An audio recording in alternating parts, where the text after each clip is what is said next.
நாளை ஆடி அமாவாசை ஞாயிற்றுக்கிழமையோடு சேர்ந்து வருவது ரொம்ப ரொம்ப சிறப்பான ஒரு விஷயம்.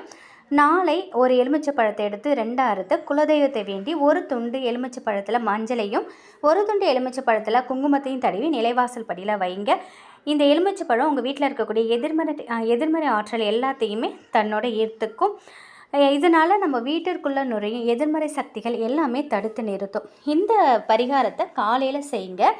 எலுமிச்சை வாடும் வரை நிலைவாசல் படியே இந்த பழம் அப்படியே இருக்கலாம். வானத்துக்கு அப்புறம் எடுத்து நீங்கள் தூர போட்டுடலாம். நாளை மாலை 6 மணிக்கு மேலே ஒரு எலுமிச்சை பழத்தை எடுத்துக்கோங்க. அதை 3/4 பாகம் வெட்டின மாதிரி 4 பாகமாக வெட்டணும். அதில் கொஞ்சம் கல்லுப்பு, 2 சிட்டிகை குங்குமம், அதற்கு மேலே 3 மிளகு, இது எல்லாத்தையும் வச்சு அதை உங்கள் வீட்டில் உள்ள பெரியவங்க எடுத்து உங்கள் வீட்டில் உள்ள அனைத்து உறுப்பினரையும் ஒன்றா உட்கார வச்சு நல்லா 3 முறை தலையை சுற்றிட்டு ஒரு பேப்பரில் மடித்து குப்பை தொட்டியில் போட்டுருங்க. இல்லைனா வெளியில் கொண்டு போய் தூர போட்டுருங்க. உங்கள் வீட்டில் உள்ள